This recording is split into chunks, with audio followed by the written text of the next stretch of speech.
This line here, it's not working. Hey guys, what's up? It's the Culture Detective here, investigating your favorite albums, and today I'm gonna be doing an album review, finally, on the new Anderson .Paak album, Ventura. What's his next album gonna be, huh? Sacramento?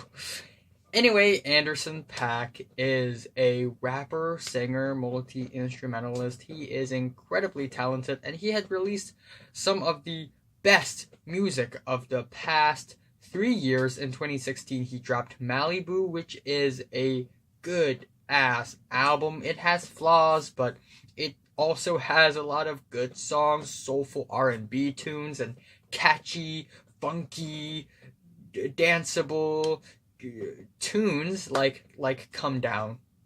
You know, that song rocks. And at the end of the same year, he dropped Yes Lord, and in the year 2018, he dropped Oxnard, which is, in my opinion, a great rap album with a lot of solid tunes, and it just has this really nice vintage West Coast 90s throwback vibe to it that's just really awesome. A lot of feel good songs here, a lot of nice, interesting, catchy flows here and there.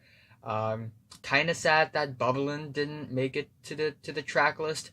And in less than a year, he suddenly dropped Ventura, which is less of a rap album and more of a funk, soul, R&B album with some solid, constant drum beats, some organic instrumentals with some beautiful pianos, guitars, and also some strings being incorporated into the mix, and also some sweet and catchy hooks sung by none other than Anderson .Paak, who has this really nice, sweet, golden, raspy voice that I think is very appealing. And also, I think the release of this album just goes to show how versatile Anderson .Paak's music is. So, yes, the album starts off with Come Home, which is a gorgeous, clear skies, clear blue skies, no clouds opening, and it has a really nice classic vintage soul vibe with some dreamy backup vocals. I also really love the glamorous pianos, and the bass line is super thick and smooth and nice. And the song overall is a very beautiful song, and Anderson .Paak just gives off a lot of emotions while singing this, because essentially in the track he's begging someone to come home. And to make the song even better, we have Andre 3000, one of the best rappers ever in my opinion, a legend. You may know him in Outkast. Anyway, Andre 3000 just gives off an amazing verse, especially when he changes his flow from time to time in his verse. It's just really fiery, and it's kind of weird. Given how smooth and calming the song is, we suddenly get a very fiery verse from Andre 3000. It's actually a very special thing, you know? Anyway, up next, it's Make It Better, and it's also another great track in my opinion. Even though the instrumentals are really simple, it's also really, really sweet with the constant crunchy drum beats and also some super sweet and dreamy strings from the back. Again, Anderson .Paak's vocals are golden, very raspy, and I also really like how tongue-in-cheek and blissful the tune is. Then we have the track Reachin' Too Much, which has a quality, excellent first leg. It starts off with some warm, city-like, almost dreamy, theatrical opening instrumentals, groovy bass and snappy beats, and it's just really, really catchy. I see you reaching, baby, what are you reaching for? And also some really nice, speedy, descending melodies. And then it gets kind of weird. It gets this super awkward instrumental transition into a super soft, faint soul passage that's just mediocre in my opinion. The vocals and the lyrics get a little weird, and it just feels like a really underwhelming beat change. It really contrasts with the opening of the track. I just wish that Anderson .Paak would made a complete song out of the first leg of the song, you know. Anyway, yeah, it's a really basic soul tune at the end, and yeah, it could have been better. Anyway, the fourth track is Winner Circle, and it's another pretty nice track. It has some lo-fi percussions, and the lyrics and the flow, they are super solid and compact. And also we get some jazzy chord changes which are really nice, and also some vocal scatting, which reminds me of some sort of title theme music of some sort of ad for a company in the 90s. I don't know why, it just gives off this nice old school vibe, you know. And then we have the track Good Heels, which is essentially a pointless interlude that's a little over a minute long. Yeah, it has some dreary guitars and some forgettable vocals that are really faint. And I kind of wish Anderson .Paak could have cut this track out, but still, it's not like it's terrible or anything. However, the next track, Yada Yada, might be my least favorite in the album because it just feels like a forgettable mess. It's pretty messy, the beat is pretty basic, and we do get some clicky piano lines and some bass lines that are kinda okay, but it really doesn't do anything because everything else about the track just feels kinda pointless and kinda airy, spacey, especially for the vocal performances.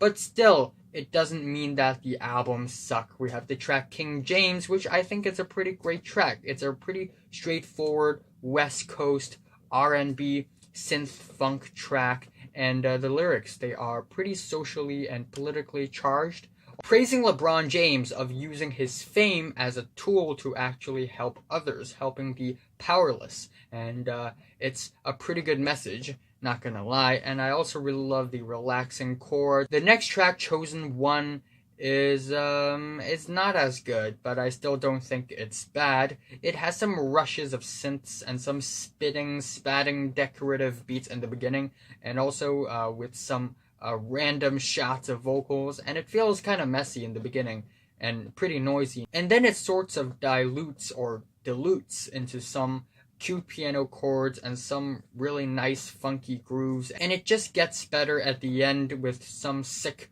rap flows, and yeah, pretty nice song.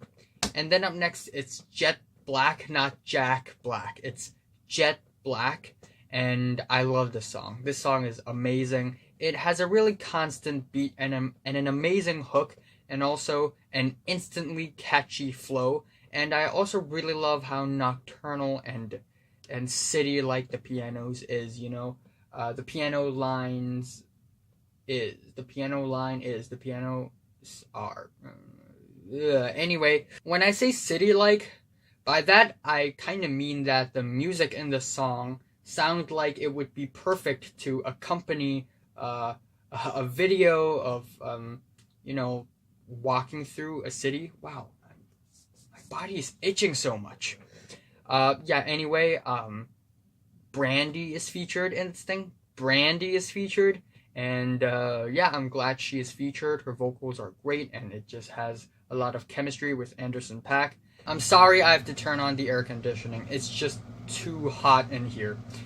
Anyway, Twilight, it's a mediocre track. The snares in the instrumentals, they are pretty annoying actually because of how stiff they are. Even though the song has a really sweet and fun instrumental, I think the percussions, they really need some fixing, need some tweaking, because the snares, they are just really obnoxious, and we also get some bass boosted beats that are just a little too much in my opinion. I also think the horns, they feel like they are boggling the song down instead of enhancing the song's quality. And the bass line, it's pretty rubbery and saturated, which isn't a bad thing, but if it's used in such way in this instrumental, it feels a little jarring, a little unnatural almost. So yeah, this track, instrumentally speaking, it's not one of the brightest. And then we have the track What Can We Do, which is an absolutely beautiful and stunning ending to the album. You know what? I'm just gonna turn off my air conditioning. And this track, What Can We Do, is already one of my favorite songs in the year, and it will definitely end up in the top 50. Most definitely. Nate Dogg is featured in this track. Yeah. Wow. I didn't see him coming in an Anderson .Paak album.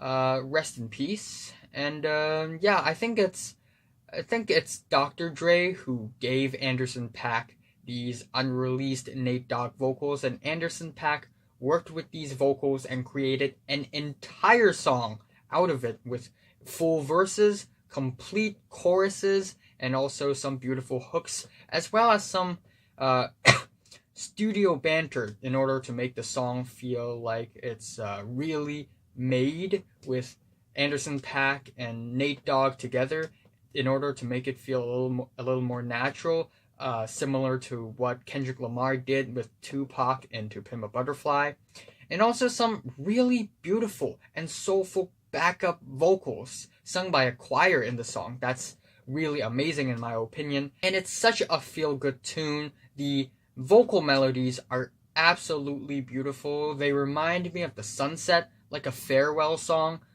and you know, like the kind of song that sounds like you're saying goodbye to an old friend, and it's a very beautiful and soulful goodbye, and it's just absolutely beautiful. What can we do? What can we do? What can we do? What can we do? What can we do? It's beautiful. And yeah, I think this song is so powerful and moving, because Nate Dogg obviously is a huge influence for Anderson .Paak, and Anderson .Paak respects Nate Dogg so much. So not only is this song a song, it's also a huge tribute to Nate Dogg, and you can just hear how enthusiastic and passionate Anderson .Paak is when he's singing on the song, because he just has so much respect for Nate Dogg. So yeah, Anderson .Paak pays a huge and great homage to Nate Dogg on this track, and it's just absolutely beautiful and very moving, very touching as well. So it's an absolutely great way to end off the album, leaving off a sweet taste in my mouth. And I think this album is pretty good. Even though it has its flaws, it has its lulls, Lull. Yeah, it's still a really beautiful album with some solid R&B tunes, great vocals, and yes, my favorite track here is What Can We Do? And my least favorite is Yada Yada, and I'm giving Anderson .Paak's Ventura a strong 7 to a light 8 out of 10. So, what are your thoughts on Anderson .Paak's Ventura from 1 to 10? How much did you rate it? Like if you like it, and subscribe if you want more, and thanks for watching. Ouch.